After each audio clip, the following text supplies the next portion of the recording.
बिस्मिल्लाहिर्रहमानिर्रहीम। आज हम आगाज़ करने जा रहे हैं अपने लेक्चर नंबर 13 का। यहाँ पे मैंने कुछ दोस्तों के इसरार पे ग्रेड 9 का जो मैथ है उसको थोड़ा सा ब्रेक दिया है और आज हम शुरू करने जा रहे हैं Punjab text book board grade 10 का जो मैथमेटिक्स है उसका चैप्टर नंबर 1 का टॉपिक है। उसको आज हम अपने लेक्चर नंबर 13 में डिस्कस करेंगे, एक्सप्लेन करेंगे और साथ दो एग्जाम्पल्स के साथ उसको डिटेल में समझाने की भी कोशिश करेंगे। तो हमारा जो आज का टॉपिक है वो है फैक्टराइजेशन ऑफ क्वाड्रेटिक इक्वेशन। यानी आज के हम लेक्चर में क्वाड्रेटिक इक्वेशन को कैसे सॉल्व करते हैं थ्रू फैक्टराइजेशन। आगे बढ़ने से पहले मैं थोड़ा सा बताना चाहूँगा कि क्वाड्रेटिक इक्वेशन को सॉल्व करने के 3 मेथड हैं, जिनमें से फर्स्ट वन है फैक्टराइजेशन का, जिस पे आज हम बात करने जा रहे हैं। तो क्वाड्रेटिक इक्वेशन को फैक्टराइजेशन के थ्रू सॉल्व करने के लिए आप कुछ प्री रिक्वायरमेंट्स हैं, कुछ चीज़ें हैं जिनका आपको प्रैक्टिकली जिनके बारे में आपको अवेयर होना चाहिए और वो आपको चीज़ें आना चाहिए। जैसा कि नाम से ही समझ आ रही है, पता चल रहा है कि इस क्वाड्रेटिक इक्वेशन को फैक्टराइजेशन के ज़रिए सॉल्व करने के लिए आपको फैक्टर का बनाना आना ज़रूरी है कि फैक्टर कैसे बनते हैं, नंबर 1। और नंबर 2, आपको जो क्वाड्रेटिक इक्वेशन की स्टैंडर्ड फॉर्म है उसकी समझ होनी चाहिए। अगर नहीं है तो उसको मॉडिफाई करके तो स्टैंडर्ड फॉर्म में लेके आना पड़ेगा। तो ये दूसरी बात है। और तीसरा ये है कि आपको कॉमन लेना आना चाहिए, फैक्टर्स का कॉमन लेना आना चाहिए। तो ये 3 चीज़ें बड़ी बेसिक हैं क्वाड्रेटिक इक्वेशन को फैक्टराइजेशन के थ्रू सॉल्व करने के लिए।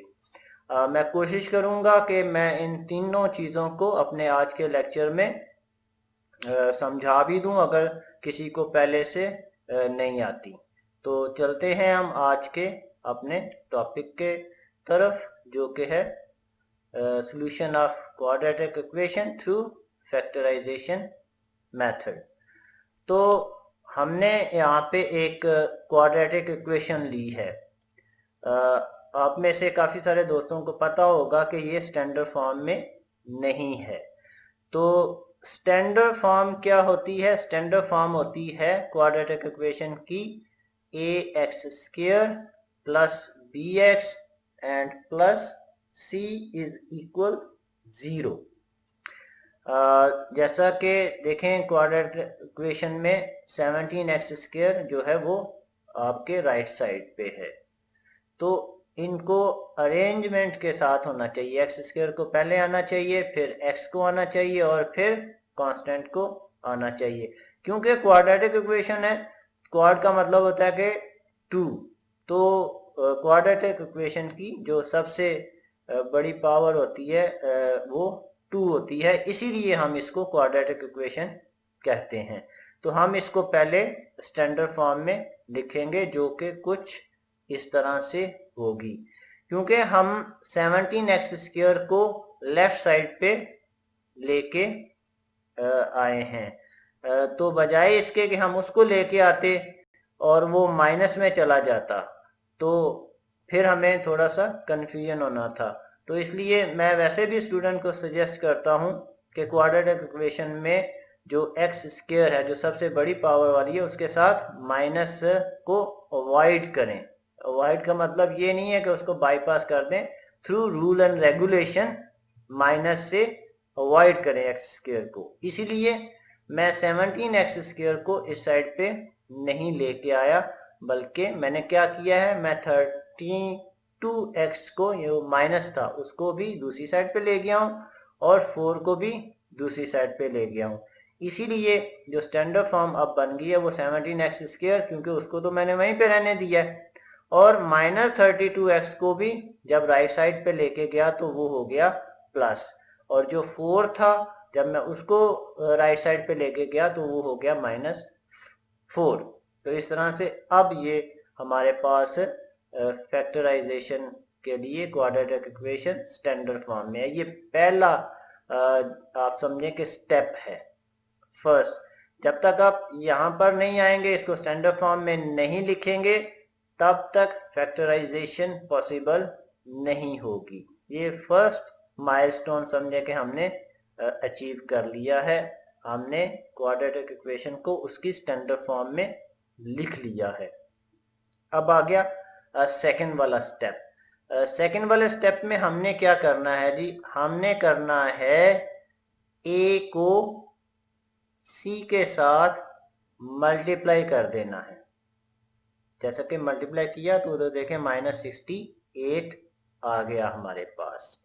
और थर्ड वाला काम हमने क्या करना है, जो x के साथ है उसका कोफिशिएंट है उसको साइन के साथ हमने लिख लेना है। अगर ये माइनस होता तो हम -32 लिख लेते, क्योंकि अभी ये प्लस है तो ये हमने 32 प्लस लिख लिया है। मैं दोबारा रिपीट कर दूं, फर्स्ट जो स्टेप है आपने करना है, आपने इक्वेशन को स्टैंडर्ड फॉर्म में लिख लेना है। सेकंड आपने क्या करना है, आपने ए को सी के साथ मल्टीप्लाई करके, तो जैसे मैंने -68 लिखा है क्योंकि 17 ए है और -4 जो है वो सी है, तो दोनों को मल्टीप्लाई करके मैंने लिख लिया है। थर्ड पे हमने क्या करना है, x के साथ जो भी वैल्यू है उसको हमने एक साइड पे जैसा कि मैंने लिखा है हमने इसको लिख लेना है, बिल्कुल इसी तरह से। ये 3 स्टेप आ गए। अब फोर्थ वाला स्टेप है जिसका मैंने शुरू में जिक्र किया था कि फैक्टर बनाने हैं हमने। अब फैक्टर किसके बनाने हैं, हमने -68 के फैक्टर बनाने हैं। और फैक्टर बनाने के बाद उन फैक्टर्स में से हमने एक फैक्टर को सिलेक्ट करना है। मैं दोबारा रिपीट कर दूं, हमने -68 के फैक्टर बनाने हैं, और उन फैक्टर्स में से हमने एक वो वाला फैक्टर सिलेक्ट करना है जो मल्टीप्लाई करें तो -68 आए, और उसी को जब प्लस करें तो 32 आए। अब मैं 68 के फैक्टर बनाऊंगा। पहला फैक्टर उसका बन गया जी 1 × 68। सेकंड वाला बन गया जी 2 × 34। थर्ड वाला बन गया जी 4 × 17। अच्छा, अब ये कितने हम बनाएंगे इसके फैक्टर, ये भी यहाँ पे क्वेश्चन रेज हो रहा है। अगर आप गौर करें तो जब मैंने 168 किया तो उसके दरमियान काफ़ी सारी वैल्यूज थी जिनका मैं फैक्टर बना सकता, लेकिन जब मैं 2 पे आया तो अब देखें उस साइड पे 34 आ गया। यानी अब अगला जो फैक्टर बनेगा वो 2 से ग्रेटर होगा और 74 से लेस होगा। देखें नंबर ऑफ वैल्यूज जो है वो रिड्यूस होते जा रहे हैं। जब मैं 4 पे आया, क्योंकि ये 3 के साथ डिवाइड होता नहीं है, जब मैं 4 के साथ आया तो उधर 17 आ गया। यानी अब अगर इससे आगे वाला कोई मैं फैक्टर बनाऊंगा तो मैं 5 को चेक करूंगा, 6 को, 7 को, यानी 4 से ज्यादा और 17 से कम। तो जब मैंने किया 5 को चेक किया नहीं होता, 6 को किया नहीं होता, 7 को, 8 को, तो ऐसे ही 9 को, तो 17 से मैंने पीछे पीछे रहना है। अभी आपको बात समझ आ गई होगी कि कैसे आपको खुद ही पता चलता जा रहा है कि फैक्टर की तादाद कैसे कम होती जा रही है। और यहाँ पे क्योंकि और फैक्टर नहीं बनता, 5, 6, 7, 8, 9, 10, 11 एंड 16, क्योंकि 17 ऑलरेडी एग्जिस्ट कर रहा है। तो फैक्टर इस तरह से हम बनाते हैं हमें पता चल जाता है। ऐसा नहीं है कि आपने 68 तक टेबल्स को चेक करना है, नहीं, ये खुद ही आपके रिड्यूस होते जाएंगे, जैसा कि हमें पता चल गया है 4 से ग्रेटर और 17 से लेस कोई और नहीं है। अब इन तीनों फैक्टर्स में से आपने वो वाला फैक्टर चूज करना है जिसको मल्टीप्लाई करो तो 68 आए और प्लस करो तो 32 आए। ये देखें जरा, -2 मल्टीप्लाई बाय 34, तो ये -68 आ गया। ना मैं साइन चेंज कर सकता हूं, ना ही मैं इनकी वैल्यूज को चेंज कर सकता हूं। ये देखें, इसलिए मैंने रेड में मार्क कर दिया था यहाँ पे। -2 + 34, तो देखें +32 आता है। ये हमारा 3 स्टेप फुलफिल हो गए। अब आगे फोर्थ वाला है, इसको मैं अगले एग्जाम्पल में रिपीट करूंगा, अगर कोई डेफिशिएंसी रह गई तो उसमें फिर वो कवर हो जाएगी। अब मैंने क्या करना है जी, अब मैंने एक्स स्क्वायर वाली वैल्यू को भी कुछ नहीं करना, उसको भी एज इट इज लिख लेना है और -4 को भी एज इट इज लिख लेना है। +32 की जगह पे अब मैंने ये जो दो फैक्टर बनाए हैं इनके साथ x का एडिशन करके तो 32x की जगह लिख देना है कुछ इस तरह से। ये देखें, -2x, 2 को मैंने -2x कर दिया और 34 को +34x कर दिया। ये देखें, सिर्फ 32 को रिप्लेस किया है इन दोनों फैक्टर्स के साथ। यहाँ पे भी एक पॉइंट की बात है, वो आप नोट कर लें कि आपने फैक्टर में से कोशिश करनी है कि जिसके साथ माइनस का साइन है उसको आप पहले लिखें और प्लस वाले को आप बाद में लिखें। सही है, अगर दोनों माइनस हो तो फिर कोई इश्यू नहीं है, जिसको मर्जी जिधर मर्जी लिख लें। इसमें भी आप जिसको मर्जी पहले लिख लें, कोई ऐसा इश्यू नहीं है। लेकिन क्योंकि अगर आप जब माइनस बाद में लिखते हैं तो फिर जब आगे हमने कॉमन लेना है तो उसमें कुछ बच्चों को डिफिकल्टी होती है, प्रॉब्लम होता है, तो इसलिए मैं कहता हूं कि आप माइनस को पहले लिख लो और जो प्लस वाला फैक्टर है उसको बाद में लिख लें आप।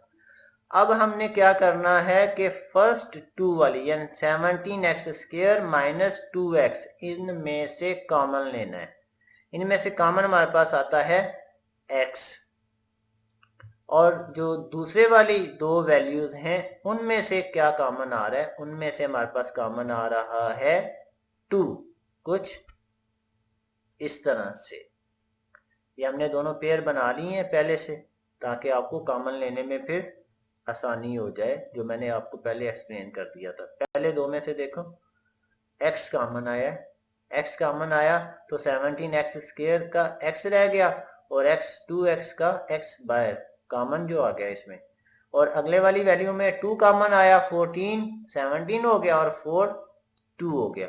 अब फिर हमारे पास 2 वैल्यूज आ गई हैं। अब इसमें वैसे ही आपको समझ आ रही है कि जो रेड कलर में है 17 + x - 2 ये दोनों वैल्यूज में से कॉमन है, तो हम 17x - 2 को कॉमन लेंगे कुछ इस तरह से, तो हमारे पास 2 फैक्टर्स बन जाएंगे। इसी वजह से इसका नाम फैक्टराइजेशन मेथड है, क्योंकि ये देखें अभी हमारे पास 2 फैक्टर्स आ गए हैं। फैक्टराइजेशन से शुरू किया और अब फिर हम फैक्टर्स पे भी आ गए हैं, इसी वजह से इसका नाम फैक्टराइजेशन मेथड भी है। अब ये दोनों फैक्टर्स जो हैं ये इक्वल टू 0 हैं। अगर ये इक्वल टू 0 हैं तो हम लिख लेते हैं दोनों को ही, ये फर्स्ट वाले को लिख लिया हमने और ये सेकंड वाले को लिख लिया। अब देखें हमारे पास लीनियर इक्वेशन बन गई है विद सिंगल वेरिएबल, और लीनियर इक्वेशन को सॉल्व करना बिल्कुल ही आसान होता है, क्योंकि इसमें हम क्या करते हैं, लीनियर इक्वेशन में कांस्टेंट्स को एक साइड पे कर लेते हैं और वेरिएबल्स को एक साइड पे कर लेते हैं। पहले वाली इक्वेशन को हम सॉल्व करते हैं। हमने क्या किया है जी, 2 को दूसरी साइड पे ले गए हैं, प्लस माइनस हो गया जाके। अच्छा, इसका एक और भी तरीका है जो असल में हकीकत में तरीका है, ये तो हमने थोड़ा सा बच्चों की आसानी के लिए शॉर्टकट किया है। इसमें हम क्या करते हैं कि हम दोनों साइडों पे +2 कर देते हैं, क्योंकि मैथ का ये फंडामेंटल रूल है कि हम मैथ में ना कोई चीज़ ऐड कर सकते हैं, ना कोई हम सब्सट्रैक्ट कर सकते हैं। कोई एडिशन वगैरह, कोई डेफिशिएंसी या सब्सट्रैक्शन हम नहीं कर सकते। तो इसलिए जो इसका बेहतर और जो एक्चुअल मेथड है वो ये है कि जिस वैल्यू को हमें रिक्वायर्ड नहीं है उसको दोनों साइडों पे वाला प्रोसेस कर लो। क्योंकि हमें -2 रिक्वायर्ड नहीं है तो मैं क्या करूंगा, +2 दोनों साइडों पे कर दूंगा, तो उधर से 2 फिनिश हो जाएगा, -2 + 0, और उधर 0 की जगह पे 2 है। लेकिन बच्चों की आसानी के लिए हम क्या कहते हैं जी, जो माइनस वाली है जब इक्वल के दूसरी साइड पे जाती है प्लस हो जाती है, और प्लस वाली माइनस हो जाती है शॉर्टकट के तौर पर। तो -2 इधर आके प्लस हो गया। लेकिन हमें तो x की वैल्यू चाहिए। अभी भी एक कांस्टेंट x के साथ अटैच है, मल्टीप्लाई हो रहा है। क्योंकि मल्टीप्लाई हो रहा है तो मैं क्या करूंगा, दोनों साइडों पे 17 के साथ डिवाइड कर दूंगा। उधर से डिवाइड किया तो 17 फिनिश हो गया, और इस साइड पे 2/17 हो गया। तो इस तरह से हमारे पास फर्स्ट वैल्यू हमारे पास आ गई है। अच्छा, यहाँ पे एक और बड़ी इंटरेस्टिंग बात है जो आगे आपके बड़े काम आएगी। कोई भी इक्वेशन जो होती है उसके जो हाईएस्ट पावर होती है उसके आंसर उतने ही होते हैं। क्वाड्रेटिक की हाईएस्ट पावर 2 है तो इसके आंसर 2 होंगे। अगर इसकी पावर 4 होती तो इसके 4 आंसर होते। अगर 6 होती तो इसके 6 आंसर होते, और अगर 3 है तो इसके 3 पॉसिबल आंसर होते हैं। ये एक टिप है, इसको आप याद रखें, आगे इन फ्यूचर भी आपके काम आएगी। तो ये हमने फर्स्ट फैक्टर में से x की फर्स्ट वैल्यू फाइंड आउट कर दी। अब हम सेकंड वाला, वो तो सिंपल सा है, हम क्या करेंगे जी, 2 को दूसरी साइड पे ले जाएंगे या दोनों साइडों पे -2 कर देंगे। तो ये हमारे पास इस तरह से क्वाड्रेटिक इक्वेशन का सॉल्यूशन आ गया है 2/17 और -2 की शक्ल में। अब मैं इसी सारे प्रोसेस को एक और एग्जांपल के जरिए रिपीट करूंगा ताकि आपका कॉन्सेप्ट जो है अबाउट फैक्टराइजेशन वो और अच्छा हो जाए। तो ये है हमारे पास फैक्टराइजेशन मेथड के लिए एक और क्वाड्रेटिक इक्वेशन। इसको जरा आप देखें, ये पहले से ही स्टैंडर्ड फॉर्म में है, ax² -x -20। देखें बिल्कुल ax² -bx -c। तो क्या करना है जी, हमने सबसे पहले क्या करना है, याद करें थोड़ा सा। हमने सबसे पहले a को c के साथ मल्टीप्लाई करके तो इस तरह से लिख लेना है। जब मल्टीप्लाई किया, क्योंकि x² के साथ 1 है, तो 1 - 20 -20 आ गया। दूसरा काम हमने क्या करना है जी, हमने x के साथ x के कोफिशिएंट को साइन के साथ लिख लेना है जो कि -1 है। ये भी हो गया। अब हमने क्या करना है, हमने किसके फैक्टर बनाने हैं, -1 के -20 के। थोड़ा सा सोचें, हमने -20 के फैक्टर बनाने हैं। 1 से शुरू होंगे, फिर 2 के साथ, क्योंकि ये 2 के साथ डिवाइड हो जाता है, 3 के साथ ये नहीं होता, 4 के साथ ये हो जाता है। अब देखें मुझे कैसे पता चला ये फिनिश हो गए। अब देखें 4 और 5 के बिटवीन कोई नंबर है, नहीं है ना कोई नंबर, तो इसका मतलब है जब नंबर नहीं है तो कोई और हम इसको डिवाइड नहीं कर सकते, तो फिर और फैक्टर भी नहीं बनेगा। तो इन तीनों फैक्टर में से हमने वो वाला फैक्टर चूज करना है जो मल्टीप्लाई हो तो 20 आए, वो तो तीनों के तीनों ही हैं, 120, 210, 45। लेकिन अगर हम 120 को प्लस करें तो हमारे पास 21 आंसर आता है, -1 नहीं आता। इसी तरह से 2 और 10 को प्लस करें तो 12 आता है। अगर साइन भी चेंज करके देखें तो -8 आ जाएगा या +8 आ जाएगा। तो बाकी रह गया 4 और 5। 4 और 5 को मल्टीप्लाई करें तो 20 आता है, लेकिन -20 नहीं आता, तो इसलिए हमें माइनस लगाना पड़ेगा 4 के साथ या 5 के साथ। अच्छा 4 के साथ लगाऊं तो -20 तो आ जाएगा, लेकिन आंसर में +1 आएगा, तो इसलिए मैं 4 के साथ माइनस नहीं लगाऊंगा, मैं 5 के साथ माइनस लगाऊंगा। अब देखें, जैसा कि मैंने कहा था कि हम ना साइन चेंज कर सकते हैं ना फैक्टर चेंज कर सकते हैं। ये बिल्कुल इसी तरह करें जैसे मैंने यहाँ पे अरेंज किया हुआ है, ताकि आपको आसानी हो। यहाँ तक बात समझ आ गई। तो अब हम क्या करेंगे जी, अब हमने क्या करना है, एक्स स्क्वायर को कुछ नहीं करना, उसको एज इट इज लिख लेना है, और -20 यानी कांस्टेंट को भी एज इट इज लिख लेना है। तो चेंज किधर आएगा, -x की जगह इन दोनों को हमने, इन दोनों फैक्टर्स को वहां पे हमने पुट करना है x के साथ, कुछ इस तरह से। X square 4x - 5x। मैंने पहले आपसे कहा था कि माइनस वाला आप उधर पहले लिखें, लेकिन मैंने यहाँ पे जानबूझ के लिखा है ताकि आपको मैं बताऊं कि उधर लिखने से कितनी आसानी होती है, जो कि पहले एग्जाम्पल में हुई थी।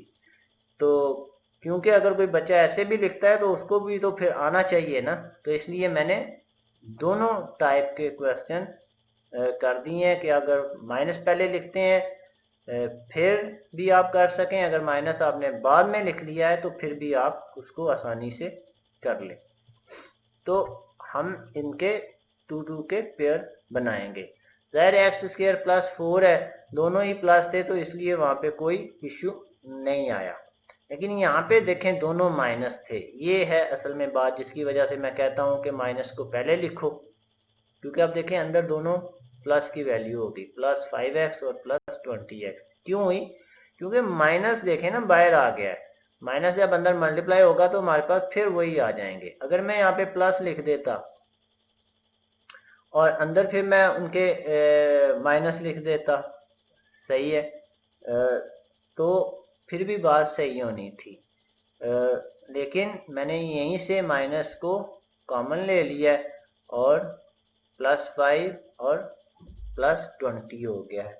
इस कंफ्यूजन से बचने के लिए मैं कहता हूं कि आप पहले माइनस लिखो, बाद में प्लस लिख लो, ताकि आपको आसानी हो जाए और इस तरह से माइनस कॉमन लेना आपको ना पड़े।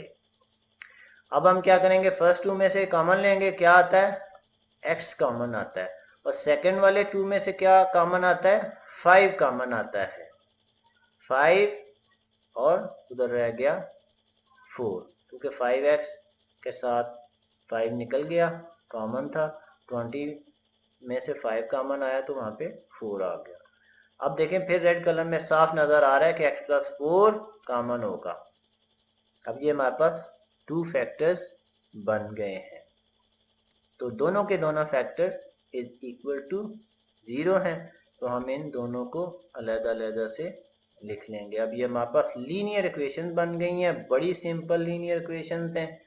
कांस्टेंट को दूसरी साइड पे ले जाएंगे तो -4 आ जाएगा, और इसी तरह से -5 को दूसरी साइड पे ले जाएंगे तो +5 आ जाएगा, और इस तरह से हमारी ये भी क्वाड्रेटिक इक्वेशन सॉल्व हो गई है, बड़ा इजी वे के साथ।